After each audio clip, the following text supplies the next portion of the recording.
जन्म जन्म के पुण्य मिलथे,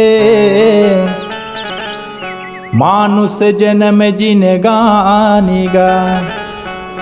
गौ माता के सेवा कर ले, तर जाही तुर जिन गानिगा।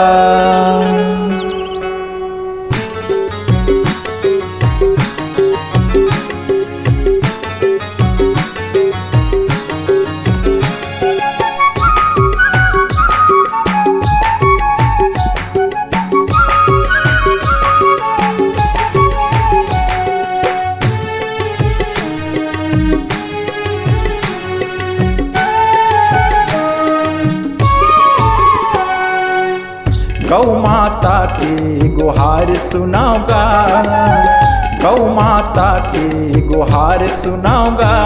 कलपत ममता के भाव सुनगा, कलपत ममता के भाव सुनगा। गौ माता की गुहार सुनाऊंगा, गौ माता की गुहार सुनाऊंगा। कलपत ममता के भाव सुनगा, कलपत ममता के भाव सुनगा। महतारी के सापुत बन के, महतारी के सापुत बन के पीराले पार करोगा,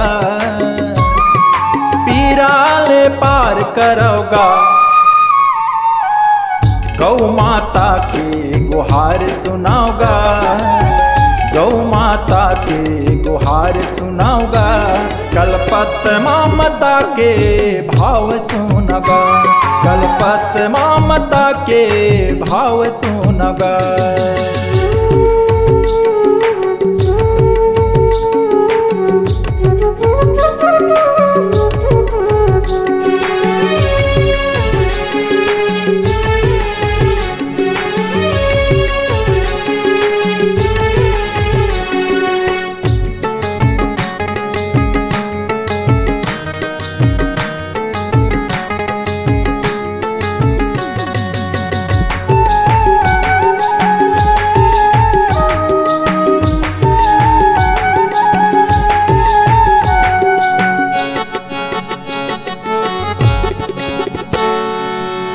बल बढ़ गए अत्याचारी मन के, देश धर्म के सत्या नाश करत हैं।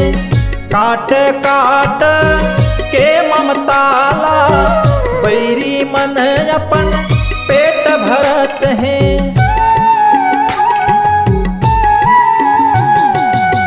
बल बढ़ गए अत्याचारी मन के, देश धर्म के सत्या नाश करत हैं। काट काट के ममताला, बैरी मन अपन पेट भरत हैं। चुप रहते गरी यार कहाथे, चुप रहते गरी यार कहाथे। परन लेके सपूत लड़ोगा, परन लेके सपूत लड़ोगा। गौ माता के गुहार सुनाऊंगा, गौ माता के गुहार सुनाऊंगा। कलपत ममता के भाव सुनगा, कलपत ममता के भाव सुनगा।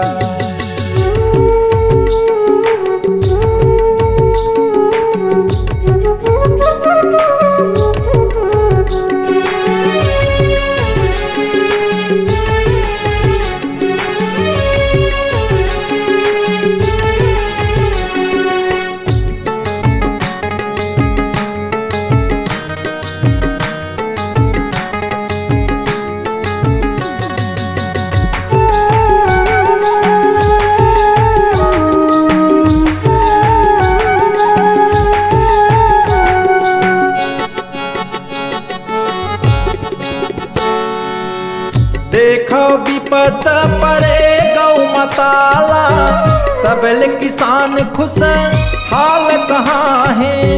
भूख बेकारी रोजगार बिना, जन मन रोवत रोज मर हैं।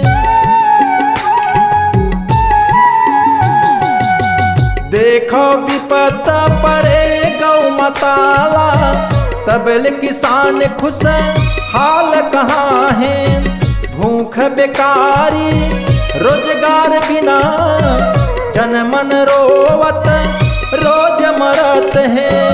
गौ माताला घर घर लाके, गौ माताला घर घर लाके, परण लेके जतन करो रे, परण लेके जतन करोगा।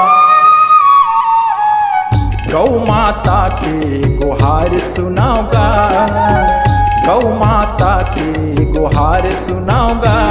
कलपत ममता के भाव सुनगा, कलपत ममता के भाव सुनगा।